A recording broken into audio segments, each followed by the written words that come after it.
अरे अविनाश, ऑप्टिक्स हो गया है, ऑल्टरनेटिंग करंट कर रहे हैं, जो पार्ट रह गया है।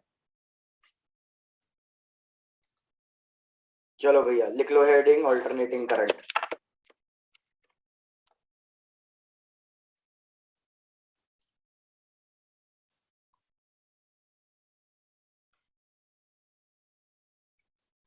वैसे देखा जाए सारा पार्ट तो सर ने आपको करा ही दिया है, बस छोटी छोटी एक दो चीजें रह गई हैं जो काम की भी इतनी नहीं है।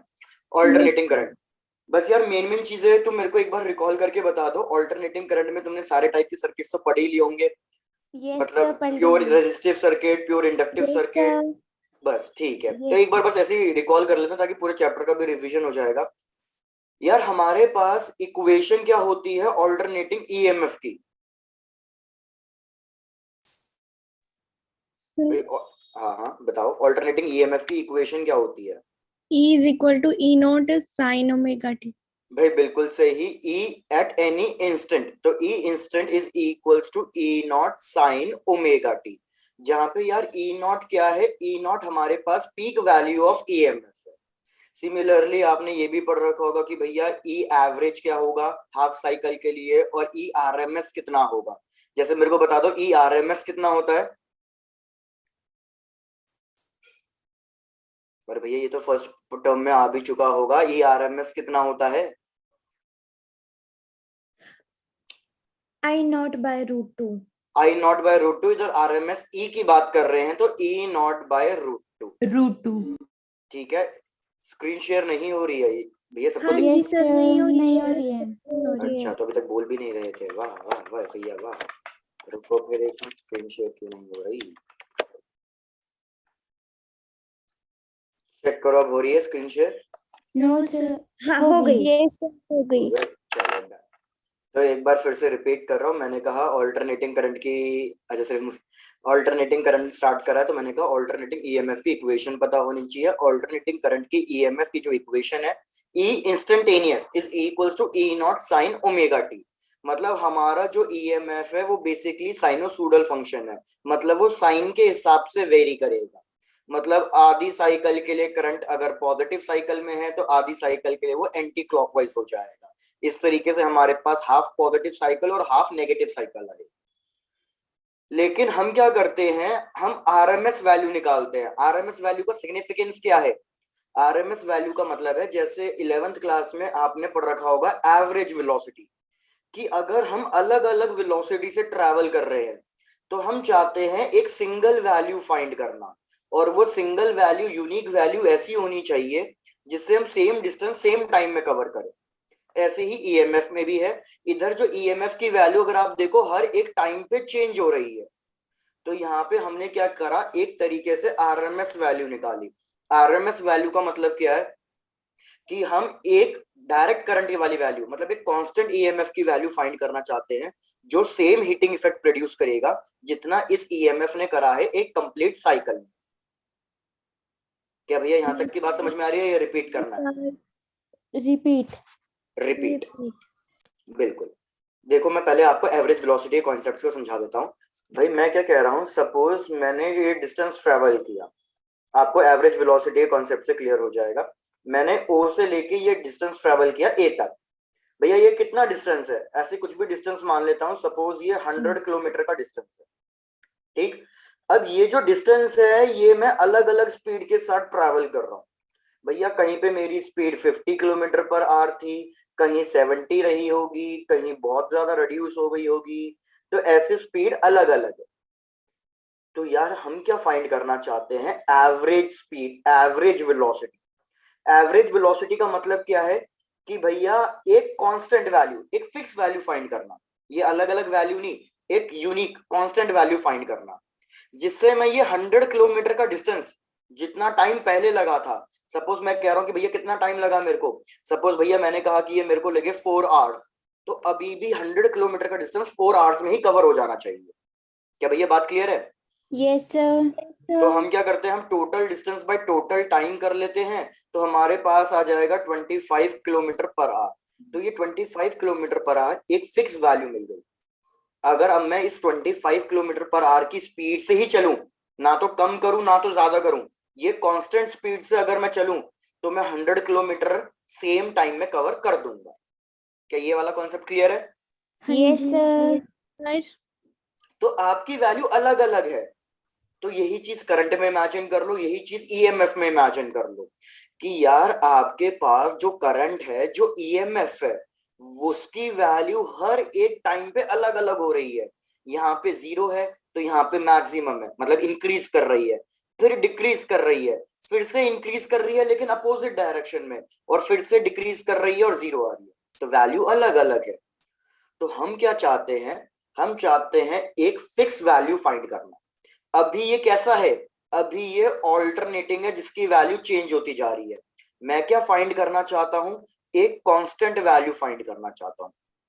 तो ये कांस्टेंट वैल्यू क्या होनी चाहिए, हाँ बिल्कुल डायरेक्ट, ये कांस्टेंट वैल्यू कैसी होनी चाहिए, जैसे ऊपर कॉन्सेप्ट क्या था कि ये कांस्टेंट वैल्यू ऐसी होनी चाहिए जो सेम डिस्टेंस सेम टाइम में कवर कर दे।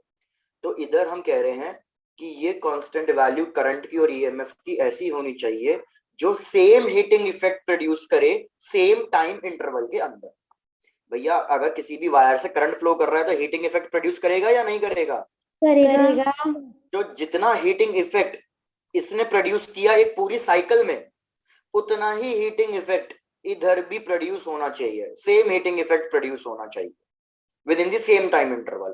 तो जो ये आपके पास कांस्टेंट ईएमएफ की वैल्यू आएगी या आप करंट की वैल्यू जो कांस्टेंट निकालोगे उसको हम कहेंगे आरएमएस। जैसे इधर एवरेज कह रहे हैं, इधर एवरेज कहने की बजाय हम क्या कहेंगे, आरएमएस। क्या क्लियर हो गई ये बात? Yes, sir, हो गई। चलो डन।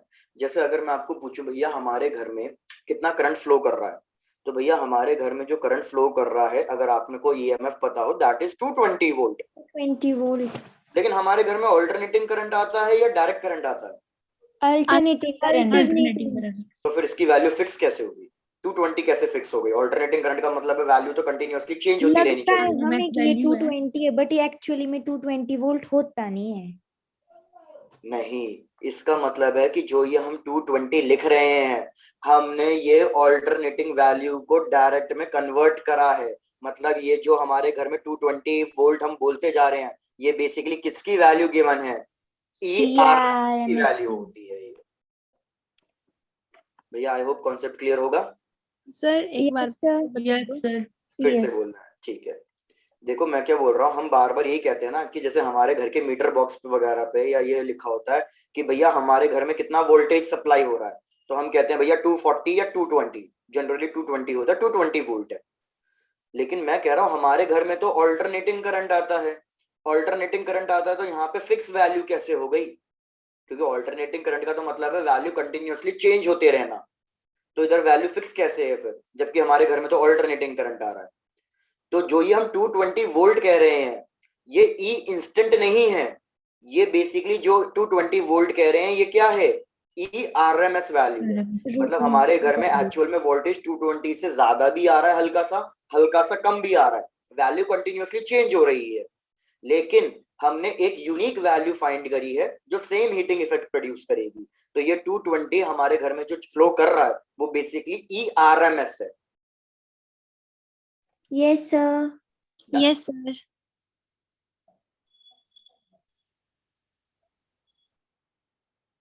बाकी आपको पता ही है कि अब करंट का फॉर्मूला होगा ईएमएफ डिवाइडेड बाय रेजिस्टेंस, और हमें हर एक सर्किट के लिए रेजिस्टेंस निकालना होता है और हमें ये चेक करना होता है कि सारी चीजें सेम फेज में हैं या फिर अलग अलग फेज में।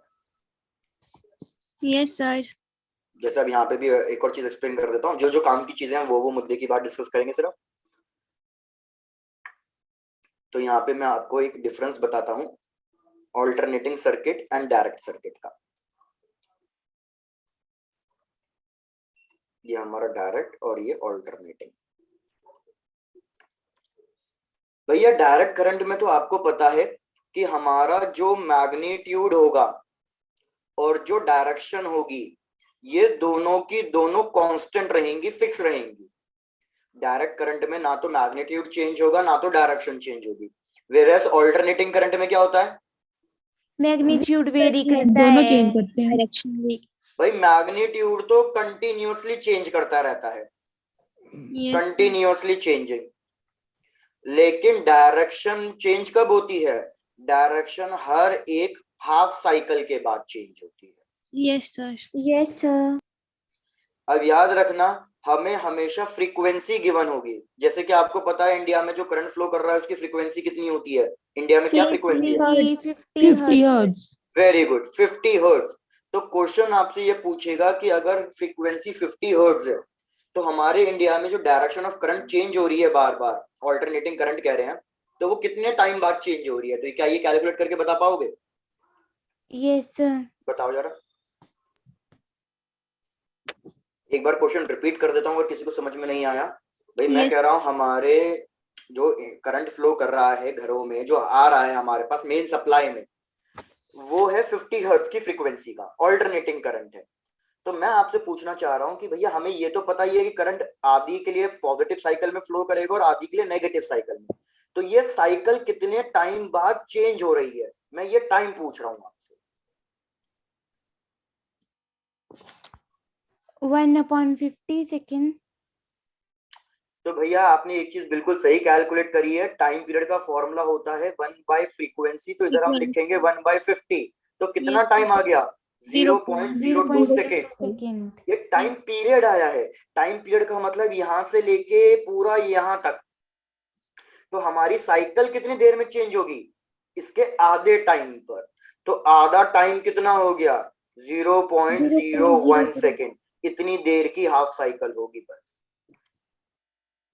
क्या आपको ये चीज क्लियर हो गई है कि हमारे घर में जो ऑल्टरनेटिंग करंट की पोलैरिटी चेंज होती रहती है वो 0.01 सेकेंड में चेंज हो जाती है। तो ये Yes, चीज हमें फील नहीं हो पाती, मतलब हम नोटिस नहीं कर पाते हैं कि यार हमारे इसमें करंट की डायरेक्शन बार बार चेंज कैसे हो रही है। yes, sir. दूसरा पॉइंट अब जो है मुद्दे का वो ये है कि भैया डायरेक्ट करंट के अंदर याद रखना करंट एंड ईएमएफ दोनों हमेशा सेम फेज में होते हैं। सेम फेज का मतलब क्या है यहां पे एक्सप्लेन कर देता हूं। हमारा ईएमएफ कंटिन्यूअसली चेंज हो रहा है, तो जब हमारा ईएमएफ जीरो होगा मतलब यहां पे, तो उस वक्त हमारा करंट भी जीरो होगा। अगर ईएमएफ हमारे पास पीक वैल्यू पे जा रहा है, मैक्सिमम जा रहा है, तो हमारे करंट की वैल्यू भी उसी टाइम पे क्या होगी? मैक्सिमम। मतलब ये चीज सेम फेज में। जब ईएमएफ पीक पे तो करंट भी पीक पे, ईएमएफ जीरो तो करंट भी जीरो, ईएमएफ माइनस नेगेटिव तो करंट भी माइनस नेगेटिव, इस तरीके से। लेकिन ऑल्टरनेटिंग करंट में ऐसा नहीं होता। ऑल्टरनेटिंग करंट के अंदर जो करंट है और जो ईएमएफ है ये सेम फेज के अंदर हो भी सकते हैं, सेम फेज के अंदर नहीं भी हो सकते। They can have a phase difference. मतलब कुछ सर्किट्स में ऐसा होता है, आपने ये पढ़ भी रखा होगा, कुछ सर्किट्स में ऐसा होता है कि जब ईएमएफ जीरो है तो भैया करंट जीरो नहीं है, करंट अपनी मैक्सिमम वैल्यू पे बैठा हुआ है। और जब ईएमएफ मैक्सिमम है तो करंट अपनी जीरो वैल्यू मतलब मिनिमम पे बैठा हुआ है। सिमिलरली वाइस वर्सा भी होगा कि जब ईएमएफ मैक्सिमम तो इस तरीके से पॉजिटिव करंट या नेगेटिव करंट भी हो सकता है। तो हमें यही फाइंड करना होता है कि भैया अलग अलग सर्किट्स में फेज डिफरेंस कितना कितना है करंट और ईएमएफ के बीच में। ठीक है, यहाँ तक पूरा नोट डाउन कर लो। अब बस उस पे आ जाते हैं। हो गया, वेरी गुड।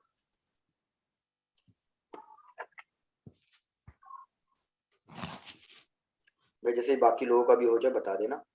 Yes, sir. हो गया. एक मिनट हो गया सर.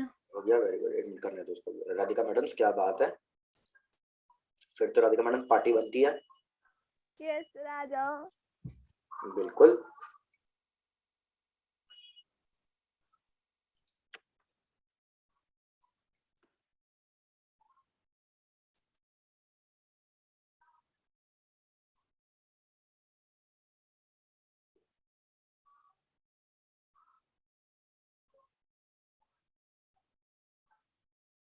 बताया तो मैं एकदम बढ़िया। हो गया सर। और ये क्या तुम आजकल वीडियो भेज रहे हो, ये तुम्हारे स्कूल की है? ये बात की है सर जहाँ पर मेरे स्टूडेंट गए मेरे स्कूल के। भैया हो गया लौंडे? सर चलो फिर आगे बढ़ते हैं। तो ये सब तो हटा देते हैं। अब यार इसमें अलग अलग सर्किट्स पढ़े होंगे आपने, जैसे सबसे पहला सर्किट होता है हमारे पास pure resistive circuit. Pure resistive circuit में हमने क्या करते हैं, ऑल्टरनेटिंग सोर्स के अक्रॉस केवल एक रेजिस्टेंस कनेक्ट करते हैं और कुछ नहीं। हमारे पास एक ऑल्टरनेटिंग सोर्स होता है और एक रेजिस्टेंस कनेक्ट कर देते हैं। तो इसमें याद रखना कि यार इसके अंदर हमारा जो करंट है और जो ईएमएफ है भैया ये सेम फेज के अंदर होते हैं। सेम फेज के अंदर होते हैं तो मतलब फेज डिफरेंस, जैसा अभी वेव ऑप्टिक्स में बताया, फेज डिफरेंस कितना होगा, 0। तो अगर इधर ईएमएफ की इक्वेशन हमारे पास थी ई नॉट साइन ओमेगा टी, तो इधर करंट की इक्वेशन भी यही आएगी भाई हमारे पास, दैट इज आई इंस्टेंट, किसी भी पर्टिकुलर इंस्टेंट पे करंट होगा आई नॉट साइन ओमेगा टी, और इधर करंट की इक्वेशन होगी ईएमएफ डिवाइडेड बाय रेजिस्टेंस। ठीक है, सर्किट वगैरह नहीं ड्रॉ करके दिखा रहा हूं, वो इतना वो नहीं है। हाँ, एक फेजर डायग्राम जरूर काम का आएगा। फेजर डायग्राम में भैया ये हमने ड्रॉ किया पोटेंशियल। पोटेंशियल कितना एंगल बना रहा है एक्स एक्सिस से, ओमेगा टी। ओमेगा तो भैया करंट भी कितना एंगल बना रहा है एक्सिस से, ओमेगा टी ही बना रहा है, लेकिन बस करंट की वैल्यू थोड़ी सी छोटी होगी ईएमएफ से, क्योंकि करंट की वैल्यू ईएमएफ बाय रेजिस्टेंस आती है, तो मतलब करंट की वैल्यू भैया हमारे ईएमएफ से छोटी होगी। आ जाते हैं दूसरा वाला, प्योर इंडक्टिव सर्किट। इंडक्टर सबको पता है ना क्या होता है इंडक्टर?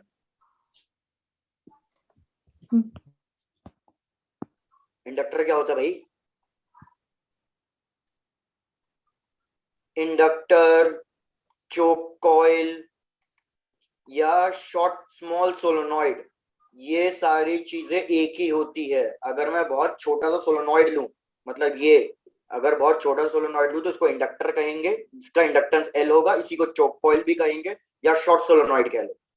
तो अगर मैं इंडक्टर की बात करूं कि भैया इंडक्टर के केस में क्या होता है, तो याद रखो इंडक्टर के केस में ईएमएफ की इक्वेशन तो चेंज कभी नहीं होने वाली है, तो E naught sine omega T ही रहने वाली है। लेकिन करंट की इक्वेशन इस केस में आती है E naught by omega L into sine omega T minus pi by 2। तो अगर मैं दोनों को कंपेयर करूं तो इधर क्या दोनों के बीच में फेज डिफरेंस है या नहीं, और है तो कितने का है? -π/2। Very good, phase difference 90 degree का है, पाई बाय 2। तो इधर याद रखना माइनस है, तो मतलब इधर करंट पीछे चलता है, current lags by EMF by 90 degree. ठीक है, मतलब ईएमएफ पहले पीक पे पहुंचेगा, करंट बाद में पीक पे पहुंचेगा। तो भैया ये इक्वेशन हो गई। अब हमें पता है ईएमएफ बाय रेजिस्टेंस, ये इंपॉर्टेंट पॉइंट है, मैंने आपको सेमीकंडक्टर में भी पढ़ाया था ये वाला, कि भैया हमारा नीचे रेजिस्टेंस का टर्म होना चाहिए, लेकिन इधर रेजिस्टेंस की जगह ओमेगा एल आ रहा है, तो मतलब ये वो रेजिस्टेंस है जो इंडक्टर प्रोवाइड करता है। Very good, inductive reactance. तो इंडक्टिव रिएक्टेंस का फॉर्मूला ओमेगा एल हो गया। ओमेगा एल का मतलब 2 पाई एफ एल हो गया। मतलब रेजिस्टेंस फ्रीक्वेंसी पे डिपेंड कर रहा है। रेजिस्टेंस अगर फ्रीक्वेंसी पे डिपेंड कर रहा है तो इंडक्टर किस टाइप का करंट इजीली पास करने देगा, ऑल्टरनेटिंग करंट या डायरेक्ट करंट? सोच के बताओ। Alternating current. उल्टा हो गया ना डायरेक्ट। भैया, अगर फ्रीक्वेंसी ज्यादा होगी तो रेजिस्टेंस भी ज्यादा होगा, क्योंकि डायरेक्टली प्रोपोर्शनल है। रेजिस्टेंस ज्यादा होगा तो करंट की वैल्यू तो कम हो जाएगी ना, तो मतलब भैया ये ऑल्टरनेटिंग करंट को फ्लो नहीं करने देता। Alternating current of high frequency, अगर लो फ्रीक्वेंसी का ऑल्टरनेटिंग करंट होगा तब तो थोड़ा बहुत पास करने देगा, कोई दिक्कत नहीं। लेकिन अगर मैं डायरेक्ट करंट की बात करूं, डायरेक्ट करंट में फ्रीक्वेंसी 0 होती है, डायरेक्ट करंट में तो कोई ऑसिलेशन होता ही नहीं, तो हमारा रेजिस्टेंस भी 0 आएगा। इस केस में हमारा भैया डायरेक्ट करंट बिल्कुल आराम से मक्खन मार के बिल्कुल एक तरीके से फ्लो करेगा। ये सब हो गया। इसका फेजर डायग्राम भी यहीं ड्रॉ कर देता हूं ताकि ये पूरा टॉपिक एक जगह हो जाए। भैया अगर मैं ये डायग्राम ड्रॉ करूं तो हमारा ईएमएफ तो अभी भी यही होगा, ईएमएफ अपनी एक्सिस चेंज ही नहीं करेगा, क्योंकि ईएमएफ तो हमेशा ही एक्स एक्सिस से कितना एंगल बना रहा है, ओमेगा टी। अब भैया करंट को ईएमएफ से 90 डिग्री पीछे चलना है, तो करंट की वैल्यू हमारी फोर्थ क्वाड्रेंट में आएगी। फोर्थ क्वाड्रेंट में, और ईएमएफ से कितने एंगल का डिफरेंस होना चाहिए? 90 Pi डिग्री का by डिफरेंस, 90 degree. और ये आई हो गया।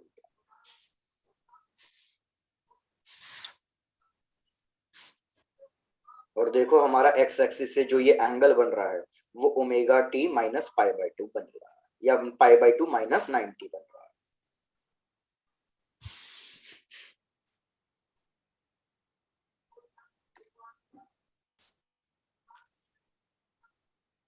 हो गया सर। चलो फिर फटाफट सर, थर्ड एक वाला, मिनट। एक मिनट, हाँ ठीक है।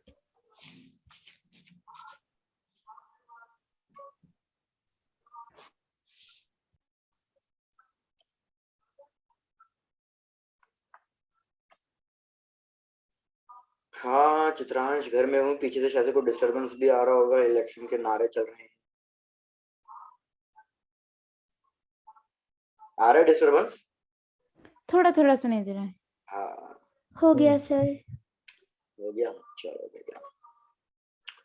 थर्ड वाला है हमारे पास प्योर कैपेसिटिव सर्किट।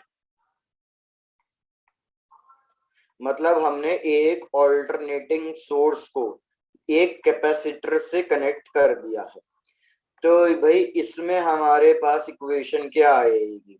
इसमें हमारे पास फिर से वही ईएमएफ की इक्वेशन लिखूंगा, तो E naught sine omega T, और करंट की इक्वेशन है इसमें E naught by 1 by omega C into sine omega T plus pi by 2। इधर फिर से ओमेगा टी के साथ कुछ ना कुछ एंगल आ रहा है, तो मतलब भैया इधर भी सेम फेज में नहीं है, कुछ ना कुछ फेज डिफरेंस है, और इधर फेज डिफरेंस हमारे पास प्लस 90 डिग्री का है। Plus pi by 2। तो मतलब इधर अगर मैं बात करूं, हमारा करंट Current पीछे नहीं चल रहा है, करंट लीड कर लीड रहा कर है। रहा है। तो मतलब ईएमएफ जब 0 होगा तो करंट अपनी मैक्सिमम वैल्यू पे पहुंच चुका होगा।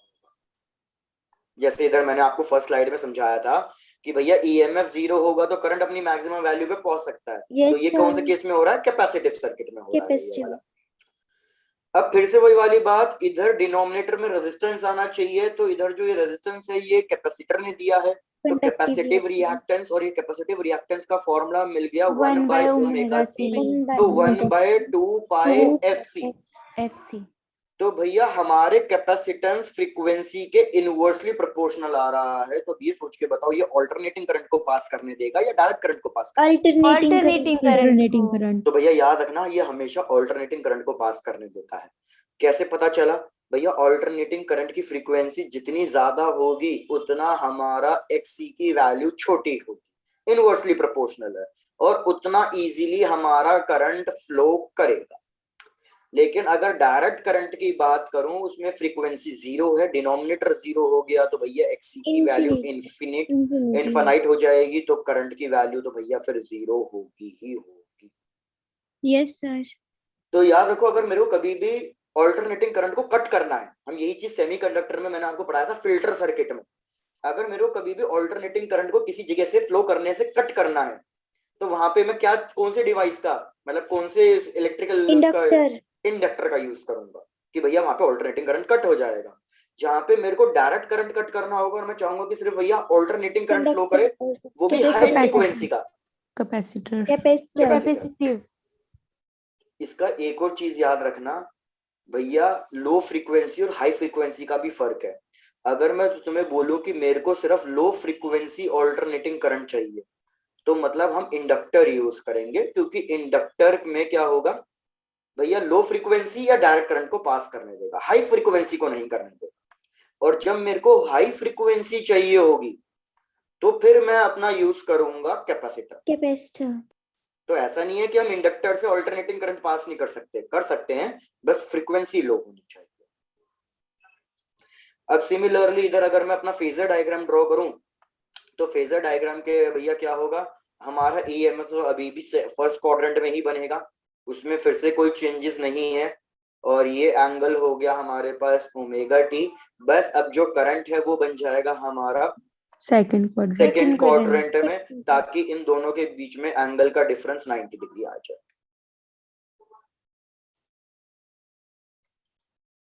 और ये हो जाएगा omega T plus pi by 2।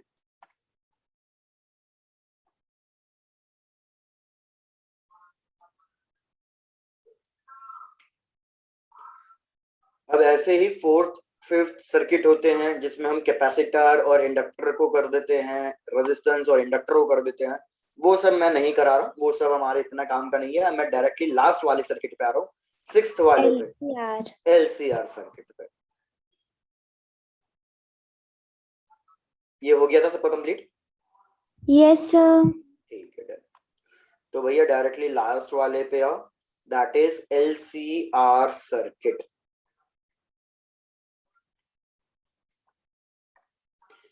LCR circuit मतलब नाम से ही पता चल रहा है कि भैया हमने एक रेजिस्टेंस, एक इंडक्टर और एक कैपेसिटर, कैपेसिटर ये सारी चीजें कनेक्ट कर दी हैं ऑल्टरनेटिंग सोर्स से।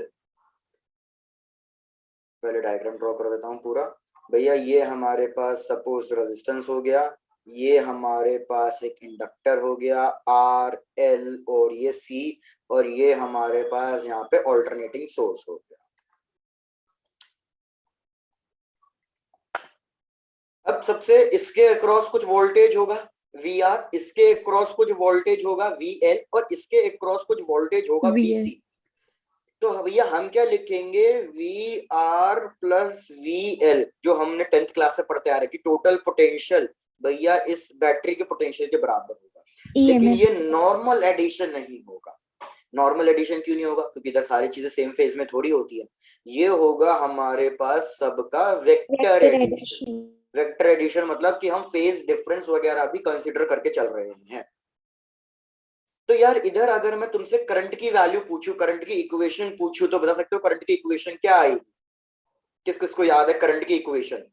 जैसे पीछे अगर मैं करंट की इक्वेशन बताऊं, सिर्फ ये वाला टर्म बताना। जैसे इधर आता था E naught by 1 by omega C, इधर आ रहा था ई बाय आर, इधर आ रहा था E naught by omega L. ऐसे ही मेरे को इधर बता दो कि इधर क्या टर्म लिखूं मैं। What is the formula for current? ER, VR के लिए ER upon under root R square. तो भैया थोड़ा सा याद नहीं है, चलो I upon R. EM current होगा EMF divided by total resistance. हमेशा टोटल रेजिस्टेंस होना चाहिए। अब तक सिंगल सिंगल सर्किट कनेक्ट थे तो सिंगल सिंगल रेजिस्टेंस आ रहा था, XC, XL, R। अब इधर सबका कॉम्बिनेशन होगा, तो इधर हमारे पास आएगा EMF divided by R square plus, लेकिन हमारा L और C अपोजिट चलते हैं। अपोजिट कैसे चलते हैं भाई? Very good. अपोजिट कैसे चलते हैं पहले ये भी समझ लो। इधर करंट प्लस 90 में है तो इसमें पीछे करंट माइनस 90 में था, तो दोनों एग्जैक्टली अपोजिट हो गए। दोनों एग्जैक्टली अपोजिट हो गए, तो इसीलिए एग्जैक्टली अपोजिट में तो हम XL माइनस XC का होल स्क्वायर कर देंगे। भैया यहाँ तक चीजें क्लियर है? आप चाहे तो XC माइनस XL भी लिख सकते हो, ऐसा कोई रूल नहीं है। आप XC माइनस XL भी लिख सकते हो। कौन ज्यादा डोमिनेंट होगा उस पर डिपेंडेंट है। अगर कैपेसिटिव रिएक्टेंस ज्यादा होगा तो XC minus XL, inductive reactance ज्यादा होगा तो XL माइनस XC, जो आपका मन करे। Yes sir. अब मेरे को बताओ, मैं चाहता हूं मेरे सर्किट में करंट मैक्सिमम फ्लो करे। मैक्सिमम फ्लो करे तो जो ये टोटल रेजिस्टेंस है, इस टोटल रेजिस्टेंस को हम Z से डिनोट करते हैं, और ये Z हमारा क्या कहलाता है? इम्पीडेंस। तो हमारा करंट मैक्सिमम तब होगा जब इम्पीडेंस मिनिमम होगा। लेकिन इम्पीडेंस किस पे डिपेंड कर रहा है? इम्पीडेंस डिपेंड करेगा फ्रीक्वेंसी पे, क्योंकि ये फ्रीक्वेंसी पे डिपेंड करता है ओमेगा एल, ये भी फ्रीक्वेंसी पे डिपेंड करता है 1 बाय ओमेगा सी। तो मेरे को बताओ Z मिनिमम की वैल्यू कितनी होगी? ये आपने कर लिया था ना XL इक्वल टू XC। भाई? Very good. याद रखना हमारा Z मिनिमम तब होगा जब XL XC के बराबर होगा, ताकि ये टर्म पूरा कट जाएगा। ये टर्म पूरा कट जाएगा तो हमारे पास Z की वैल्यू क्या बचेगी? बस R स्क्वायर, मतलब सिर्फ R बचेगी। R स्क्वायर का रूट है, सिर्फ R बचेगी। तो हमारे पास मैक्सिमम करंट आ जाएगा EMF बाय R। अब XL इक्वल्स टू XC, तो इसको इक्वेट कर दो, मतलब omega L should be equals to 1 by omega C. Omega omega को एक साइड लिया तो ये हो जाएगा omega square equals to 1 by L C. तो ओमेगा की वैल्यू कितनी आएगी भाई? 1 by one root upon LC. Root LC. 1/√LC और ओमेगा का फॉर्मूला होता है भैया 2πf। तो अगर Yes, आपसे फ्रीक्वेंसी पूछी जाएगी कैलकुलेट करने के लिए तो आप फ्रीक्वेंसी बता दोगे कि फ्रीक्वेंसी इज 1/2π√LC। अब जो ये फ्रीक्वेंसी है जिसपे XL इक्वल्स टू XC हो गया है, आई रिपीट, अब जो ये फ्रीक्वेंसी है जिसपे XL इक्वल्स टू XC हो गया है और हमें करंट मैक्सिमम मिल रहा है, इस फ्रीक्वेंसी को ही हम क्या कहते हैं? रेजोनेंट फ्रीक्वेंसी resonant कहते हैं। frequency. अब मेरा मुद्दा ये है, यहाँ तक तो आपने पढ़ ही लिया था, मेरे को ये बताओ डे टू डे लाइफ में हम इसको कहाँ यूज करते हैं? LCR सर्किट को, इस वाले सर्किट को हम कहाँ यूज करते हैं डे टू डे लाइफ में? आप रोज यूज कर रहे हो? Radios. रेडियो. रेडियो, टेलीविजन, हर जगह, इवन जो पुरानी वाली ट्यूबलाइट, LED वाली ट्यूबलाइट्स नहीं, पुरानी वाली ट्यूबलाइट Yes, sir. जो फ्लोरेसेंट ट्यूबलाइट जिसके घर में लगी हुई है भैया, वो सब में हम LCR सर्किट ही यूज करते थे। जैसे मैं आपको टीवी का कॉन्सेप्ट बता देता हूँ हम क्या करते हैं। शशि यार, मेरे को ऐसा क्यों लग रहा है ऑल्टरनेटिंग करंट मैंने ही पढ़ाया था क्या आपको? नहीं. No, sir. कोई बात नहीं। जैसे मैं सबसे पहले रेडियो वाला एक वो से बता देता हूँ एग्जांपल। भाई मेरे को चैनल के वो तो याद नहीं है, लेकिन अज्यूम कर लेते हैं कि भैया जैसे रेड FM है, रेड FM सपोज मैंने कहा 98.3, इसकी ये फ्रीक्वेंसी है, ठीक है? Yes, अब ये sir. फ्रीक्वेंसी आप भैया पुराने वाले रेडियो सबने देखे होंगे जिसमें एक नॉब होता है जिसको हाँ घुमा के जी. हम फ्रीक्वेंसी Yes, चेंज करते थे। Yes, sir. रेडियो कारवा में भी आजकल थोड़ा सा इसी सेम मॉडल का बनाया इस तरीके का। अब आप ये जो नॉब घुमा रहे हो, इस नॉब से बेसिकली आप क्या चेंज कर रहे हो? Frequency. Frequency. नहीं, फ्रीक्वेंसी चेंज नहीं कर रहे आप। Sound. नहीं, साउंड चेंज करते तो चैनल कैसे चेंज होता? तो चैनल ही चेंज। चैनल चेंज तो कर रहे हैं, वो तो समझ में आ गया, लेकिन कैसे चेंज कर रहे हैं? भाई जैसे आपने देखा होगा जैसे जैसे ये नॉब घुमाते हैं, जैसे ये नॉब मैंने घुमाया तो ये एक व्हाइट कलर का ऐसा कुछ होता है, वो आगे बढ़ता रहता है या पीछे जाएगा, Yes, उसके हिसाब sir. से चैनल चेंज होता है। मैं आपको बताता हूँ हो क्या रहा है। भैया रेड FM ने एक फ्रीक्वेंसी खरीदी, फ्रीक्वेंसी खरीदनी पड़ती है, उसने रेड FM ने ये फ्रीक्वेंसी खरीदी। अब क्या होगा, आप जो ये नॉब घुमा रहे हो, ये नॉब घुमा के बेसिकली आप कैपेसिटेंस की वैल्यू चेंज करते हो। क्या भैया बात क्लियर है? आप Yes, sir. नॉब Yes, घुमा sir. के बेसिकली कैपेसिटर की वैल्यू चेंज करते हो और आप कैपेसिटर की वैल्यू चेंज कराकर रेजोनेंट फ्रीक्वेंसी चेंज कर रहे हो। भैया फिर से रेजोनेंट फ्रीक्वेंसी का फॉर्मूला क्या है? 1/2π√LC। तो 2π कांस्टेंट है, आप इंडक्टर की वैल्यू चेंज नहीं कर रहे, इंडक्टर चेंज नहीं होगा, आप बेसिकली कैपेसिटेंस की वैल्यू चेंज करते हो बस। तो जैसे जैसे कैपेसिटेंस चेंज होगा वैसे वैसे रेजोनेंट फ्रीक्वेंसी चेंज होगी। होगी. ये सबको ये बात समझ में आ रही है? Yes, sir. आप रेजोनेंट फ्रीक्वेंसी चेंज करते हो। जैसे ही आपने कैपेसिटेंस चेंज करके आपकी रेजोनेंट फ्रीक्वेंसी 98.3 पहुंच गई, भैया इसके ऊपर क्या होगा, आपका मैक्सिमम करंट फ्लो करेगा, ये बाकी सारी फ्रीक्वेंसी को उस पर्टिकुलर टाइम के लिए कट कर देगा। मतलब अब आपके पास रेडियो पे सिर्फ यही फ्रीक्वेंसी चलेगी और कोई फ्रीक्वेंसी आएगी ही नहीं। तो इस टाइम पर आपको सिर्फ एक रेड FM सुनाई देगा और कोई चैनल उस टाइम पे नहीं आएगा। क्या क्लियर हुआ? Yes. एक बार रिपीट करना। एक बार रिपीट कर देते हैं। ऐसा करते हैं, एक और एग्जांपल लो टेलीविजन का। भैया टेलीविजन पे जैसे मैं अलग अलग चैनल की बात कर देता हूँ, कुछ भी ऐसे सोनी, सब, स्टार प्लस, जो भी कह लो, कोई एक न्यूज चैनल भी ले लेते हैं भैया, ऐसा आज कुछ। तक. अब मैं तो ऐसे रैंडमली कुछ भी ले लिया। इन सब की है ना एक एक फ्रीक्वेंसी होती है। Yes, sir. हर एक चैनल अपनी एक फ्रीक्वेंसी खरीदता है, एक अलॉट होती है फ्रीक्वेंसी। तो मेरे को फ्रीक्वेंसी इनकी वैल्यू नहीं पता, ऐसे रैंडमली कुछ अज्यूम कर लेते हैं। भैया जैसे मैंने कहा इसकी फ्रीक्वेंसी 100 हर्ट्ज, इसकी फ्रीक्वेंसी 200 हर्ट्ज, इसकी फ्रीक्वेंसी भैया 210 हर्ट्ज, ऐसा ले लिया। अब ऐसा क्या हो रहा है कि जब आप चैनल 101 प्रेस कर रहे हो तो सिर्फ स्टार प्लस ही शो कर रहा है, या 100 प्रेस किया तो सिर्फ स्टार प्लस शो कर रहा है और बाकी कोई चैनल उस टाइम पे नहीं आ रहा है। या ऐसा होता है कि आपने 100 करा तो मल्टीपल चैनल एक साथ आपके टीवी में विजिबल हो रहे हैं, ऐसा होता No, है क्या? sir. No, तो sir. ऐसा क्या हो रहा है कि सिर्फ 100 प्रेस करने पे केवल यही चैनल आ रहा और कोई चैनल क्यों नहीं आ रहा उस टाइम पे?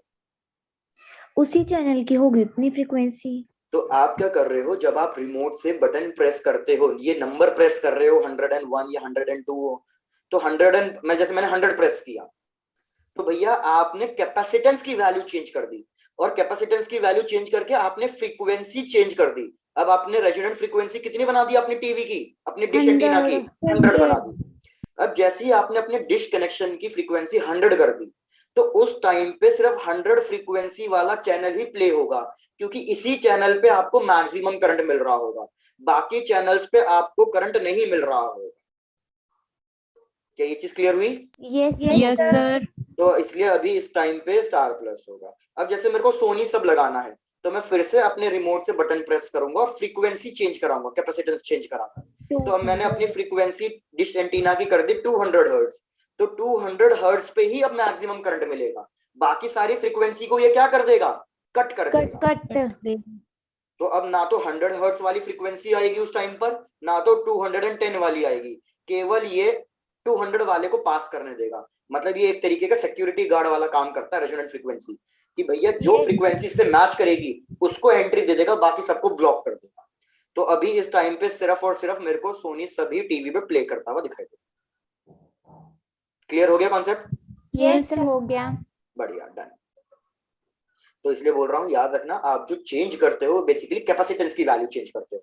सेम चीज हो रही है आपके फैन के रेगुलेटर में। आपके फैन का रेगुलेटर भी एक एलसीआर सर्किट है। आपने देखा होगा ना, फैन में कैपेसिटर लगा होता है। Yes sir. हम रेगुलेटर घुमा रहे हैं तो बेसिकली हम फ्रीक्वेंसी कैपेसिटेंस की वैल्यू चेंज करके फ्रीक्वेंसी चेंज करा रहे हैं, और हमारे करंट की वैल्यू को इंक्रीज या डिक्रीज करा रहे हैं। बस इतना काम चल रहा है। Yes sir, clear. चलो डन। तो ये सारी चीजें मैंने इरेज कर दी है, जिसको नोट डाउन करना कर लो, मैं इरेज कर रहा हूँ क्योंकि ये सिर्फ एक्सप्लेनेशन वाला पार्ट था। ओके सर, हो गया। हो गया, डन। अब फिर से इसमें बस एक चीज को समझो, जैसे अभी मैंने कहा था रेड एफएम कि भैया रेड एफएम की फ्रीक्वेंसी 98.3 हर्ट्ज है। अगर भैया आप सब लोग रेडियो सुनते हो तो आपने नोटिस किया होगा इससे हल्की सी एक आधी फ्रीक्वेंसी कम पर और हल्की सी एक आधी फ्रीक्वेंसी ज्यादा पर भी आपको रेड एफएम सुनाई देता है। Yes sir. जैसे फॉर एग्जांपल मैं 98.1 तक गया तो मेरे को क्लैरिटी नहीं मिलेगी, लेकिन मेरे को थोड़ा बहुत डिस्टरबेंस से रेड एफएम सुनाई देगा। सिमिलरली अगर मैं 98.5 रखूं फ्रीक्वेंसी तो भी मेरे को रेड एफएम सुनाई देता है, बस क्लैरिटी नहीं मिलेगी। क्लैरिटी किस पे मिलेगी? फुल क्लैरिटी 98.3 पे, क्योंकि ये आपकी बेसिकली रेजोनेंट फ्रीक्वेंसी है, तो आपको मैक्सिमम करंट तो इसी पे मिलेगा।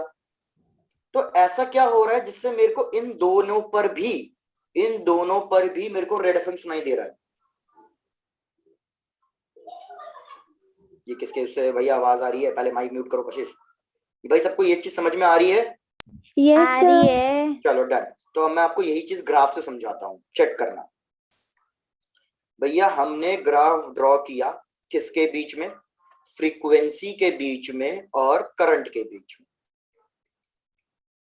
आप अपने करंट का फॉर्मूला नाम भूलना, करंट का फॉर्मूला था ईएमएफ डिवाइडेड बाय, अब मैं पूरा एक्सपैंड फॉर्मूला लिख रहा हूं, EMF divided by R square plus XL का फॉर्मूला था ओमेगा एल और एक्सी का फॉर्मूला था 1/ओमेगा सी का होल स्क्वायर। मतलब फ्रीक्वेंसी पे डिपेंड करता है। लेकिन यार फ्रीक्वेंसी न्यूमरेटर में भी आ रही है, मतलब डिनोमिनेटर के न्यूमरेटर में, और इधर भी डिनोमिनेटर, मतलब ये तो डायरेक्टली भी प्रोपोर्शनल हो गया और इनवर्सली भी प्रोपोर्शनल हो गया। Yes sir. भैया सबको ये वाली बात समझ में आई या ये भी रिपीट करूं? नहीं आ रही है। ठीक है, फ्रीक्वेंसी पे डायरेक्टली भी प्रोपोर्शनल है और इनवर्सली भी प्रोपोर्शनल है। मतलब अगर मैं फ्रीक्वेंसी इंक्रीज करूं तो भैया करंट इंक्रीज भी करेगा, लेकिन अगर मैं और ज्यादा फ्रीक्वेंसी इंक्रीज करूं तो फिर करंट डिक्रीज भी करेगा। तो यही चीज इधर हो रही है। अब ग्राफ देखो भैया, हमने जैसे जैसे फ्रीक्वेंसी इंक्रीज करी करंट इंक्रीज हुआ, करंट पहुंचा अपनी एक मैक्सिमम वैल्यू पे, और आपको पता है मैक्सिमम वैल्यू पे करंट कब पहुंचता है? जब हम रेजोनेंट फ्रीक्वेंसी सेट कर देते हैं। उसके बाद अगर आपने फ्रीक्वेंसी फिर इंक्रीज करी तो भैया फिर ये ग्राफ हमारा डिक्रीज करने लग जाएगा। तो अगर आप देखो एक पर्टिकुलर करंट के लिए आपको कितनी फ्रीक्वेंसी मिल रही है? एक पर्टिकुलर करंट के लिए आपको कितनी फ्रीक्वेंसी मिल रही है? एक। एक क्यों मिल रही है? अगर आप सही से चेक करो आपको 2 फ्रीक्वेंसी मिल रही है। Yes. क्या भैया ये वाली बात समझ में Yes, आई है या sir. रिपीट करूं? जी No, क्लियर sir. है। Yes, sir. Very good. तो एक बार मैं रिपीट कर देता हूँ भैया, चेक करो मैं क्या बोल रहा था कि इधर एक करंट के लिए आपको 2 फ्रीक्वेंसीज मिल रही है। कैसे? एक फ्रीक्वेंसी ये होगी और एक फ्रीक्वेंसी यहां मिलेगी। Yes sir. ठीक है। अब इस ग्राफ की ब्रॉडनेस जो है, इस ग्राफ की जो ब्रॉडनेस, मतलब ये वाली ब्रॉडनेस की बात कर रहा हूं मैं, ये ब्रॉडनेस कहलाती है बैंडविड्थ। ये ब्रॉडनेस क्या कहलाएगी? बैंडविड्थ। बैंडविड्थ। जितनी ज्यादा बैंडविड्थ होगी उतनी ज्यादा ये रेंज होगी, मतलब उतने ज्यादा कम और ज्यादा फ्रीक्वेंसी पर आपको ये चैनल सुनाई देगा। जितनी बैंडविड्थ कम होगी उतनी ये रेंज कम होगी। जैसे अभी बताओ रेड एफएम की मैंने रेंज क्या लिखी है भैया? रेड एफएम की रेंज हो गई 98.1 से लेके 98.5। 98.5. ये एक रेंज हो गई। तो यार इधर बैंडविड्थ आपकी ज्यादा है भैया, आपको 98.1 से लेके 98.5 तक रेड एफएम सुनाई दे रहा है। तो यार लोग क्या सोचेंगे? जो 98.2 प्ले करके बैठ जाएगा उसको लगेगा कि भैया रेड एफएम की यही फ्रीक्वेंसी है, और वो रेड एफएम को बाद में बोलेगा ये कैसा चैनल है, इस पे तो कोई क्लैरिटी कभी आती ही नहीं। क्या बात समझ में आ रही है? यस सर आ रही है। तो हर बंदा क्या चाहता है कि उसकी बैंडविड्थ कम हो या ज्यादा हो? कम। कम। वेरी गुड भैया, हर कोई बंदा चाहता है बैंडविड्थ कम से कम हो। जैसे सपोज रेड एफएम की बैंडविड्थ हो गई 98.2 से लेके 98.4 तक। तो यार इसमें तो ठीक है ना, अगर किसी ने 98.2 और 98.4 प्ले भी कर दिया तो उसको इतना ज्यादा डिस्टरबेंस नहीं मिलेगा सुनने के लिए, तो उसको लगेगा भैया हाँ भाई इस चैनल पे तो क्लैरिटी आती है अच्छी खासी। और जिसकी बैंडविड्थ और भी ज्यादा छोटी होगी, मतलब सिर्फ 98.3 होगी, तो वो तो और भी बेस्ट है भैया, इस चैनल पे फुल क्लैरिटी मिलेगी। तो यार इसलिए हर कोई यही चाहता है कि बैंडविड्थ छोटी से छोटी हो। मतलब ये जो ग्राफ है क्या ये शार्प होना चाहिए या ब्रॉड होना चाहिए? शार्प। Sharp. Very good. तो ये ग्राफ कितना ज्यादा शार्प है वो हम कहलाते हैं क्वालिटी फैक्टर। क्वालिटी फैक्टर का नाम से पता चल रहा है, जितना ज्यादा शार्प होगा उतनी ज्यादा आपको क्वालिटी Quality होगी. मिलेगी। तो हम कह सकते हैं quality factor is inversely proportional to bandwidth. Bandwidth. Very good. लेकिन अब ये बैंडविड्थ रेंज डिसाइड कैसे होगी? तो ये बैंडविड्थ तब डिसाइड होगी जिस पे करंट हमें IRMS मिले। IRMS का मतलब समझ रहे हो? जिस ये I Yes, नॉट है, sir. ये पीक वैल्यू I नॉट है, तो I यहाँ naught पे by हमारा 2. करंट कितना होना चाहिए? I Naught naught by by 2। root 2. तो I naught by 2 sorry I naught by root 2 हमें 2 फ्रीक्वेंसी पे मिलेगा।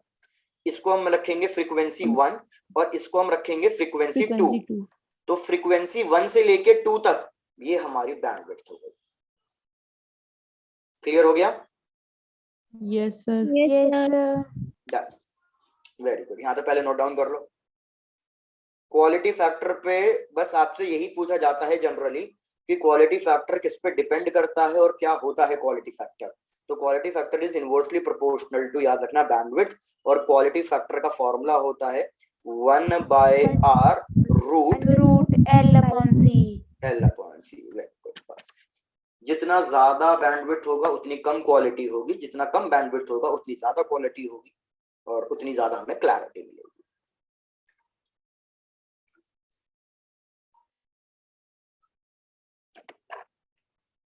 यस सर हो गया। हो गया, वेरी गुड। तो यहाँ तक तो हमारा पूरा सर्किट डायग्राम्स वगैरह इस टाइप का हो गया। अब नेक्स्ट एक मिनट टाइम चेक कर लेते हैं। मैं तो टाइम भी हाँ भी तो है। हाँ तो अब इसके आगे बढ़ते हैं नेक्स्ट चीजों पे, इम्पेडेंस ट्रायंगल पे। उसी के बेसिस पे आपको पावर फैक्टर वगैरह समझ में आएगा।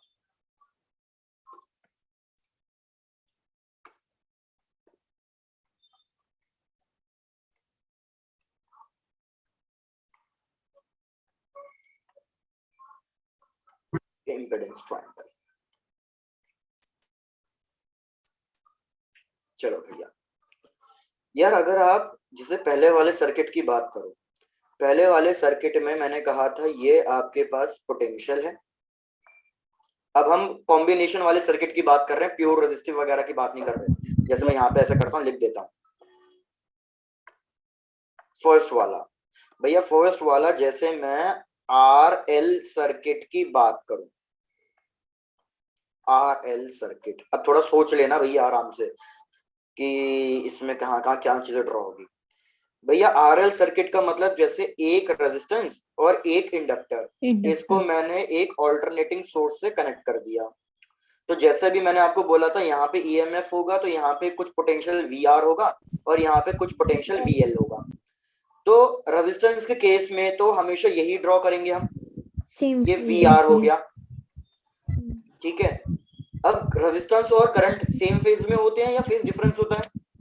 Phase difference. फेज में होते हैं। सेम फेज में होते हैं। तो ये हो गया हमारा करंट। पहले यहाँ तक चेक करके बताओ, यहाँ तक कोई दिक्कत है? No No, sir. sir. Very good. तो हमने VR मार्क कर दिया और करंट मार्क कर दिया। भैया दोनों सेम फेज में होते हैं तो दोनों के लिए ये एंगल ड्रॉ कर दिया।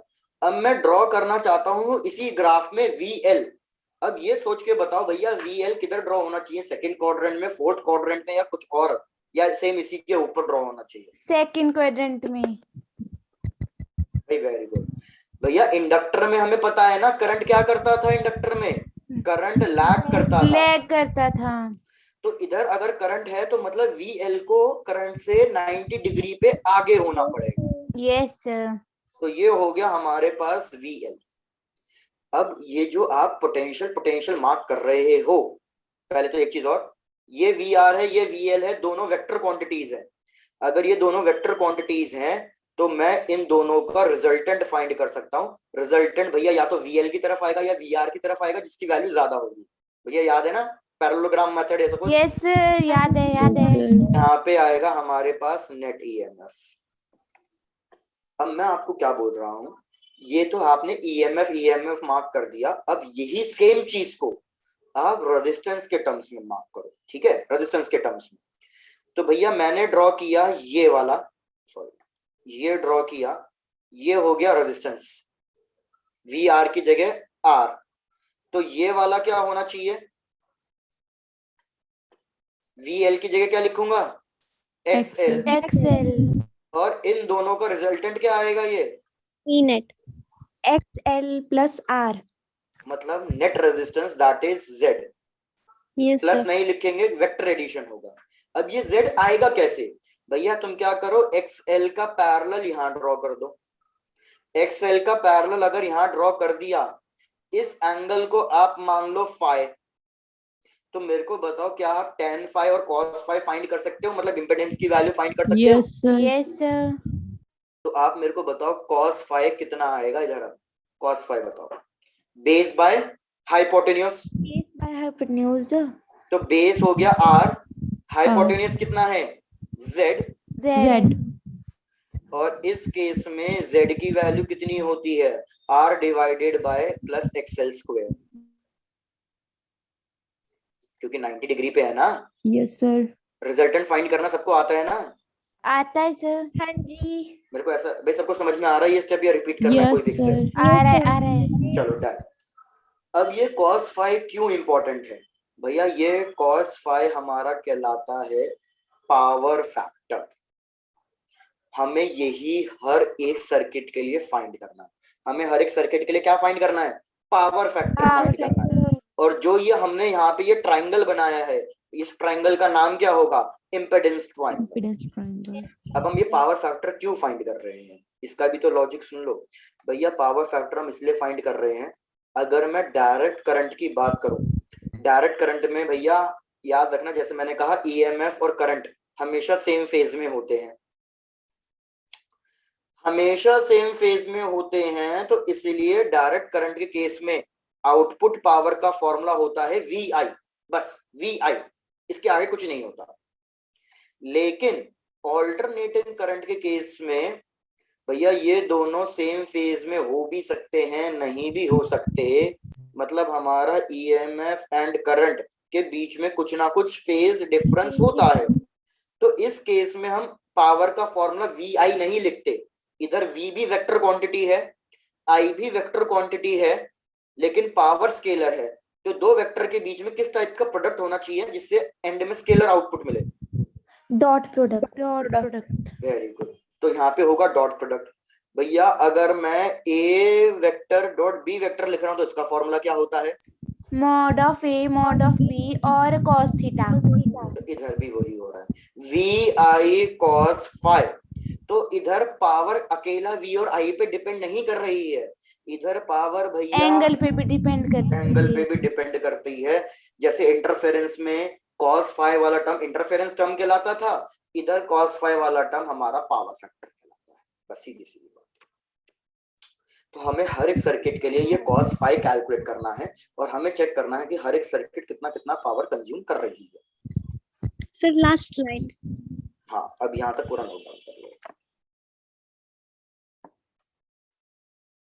अब ये चेक करते रहना, कहीं कुछ डाउट हो तो पूछते रहना।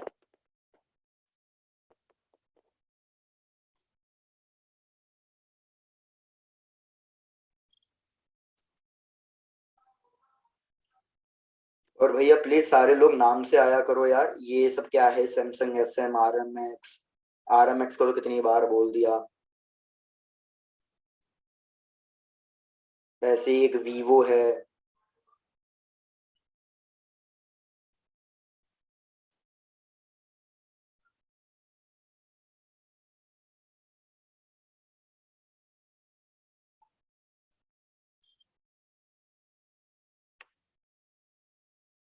हो गया सर।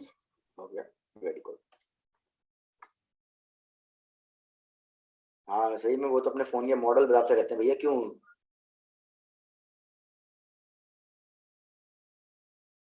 चित्रांश करना क्या है बोल, तो अभी भी कौन सा दिन थोड़ी खत्म हुआ है। चलो भाई, तो यार एक बार बताओ, अब हमें पता है कि इंडक्टिव सर्किट में 90 डिग्री का डिफरेंस आता है।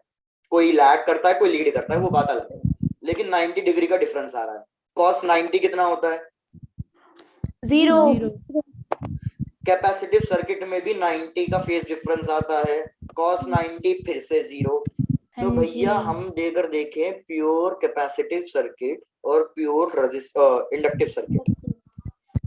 प्योर इंडक्टिव या प्योर कैपेसिटिव सर्किट की अगर मैं बात करूं तो भैया हमें पता है कि इनमें फेज डिफरेंस 90 का होता है। तो इसलिए इनकी जो पावर आएगी वो हम लिखेंगे VRMS IRMS, क्योंकि कांस्टेंट वैल्यू लिखनी है इधर, तो इनटू cos 90। भैया cos 90 0 हो गया तो पावर कितना आया? 0। ये कहलाता है हमारा वॉटलेस करंट। वॉटलेस करंट मतलब ऐसा करंट जो पावर 0 कंज्यूम कर रहा है। तो इंडक्टिव सर्किट और कैपेसिटिव सर्किट कहलाते हैं हमारे वॉटलेस करंट। इनमें जो करंट फ्लो करेगा वो कोई पावर कंज्यूम नहीं करेगा, इसलिए वॉटलेस करंट।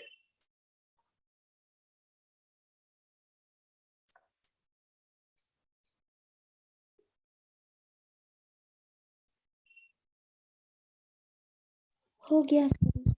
बस डन। तो आज भैया यहीं तक करके छोड़ दो। हो गया सर। हो गया, चलो। तो भैया that's it for today. Tata, bye bye.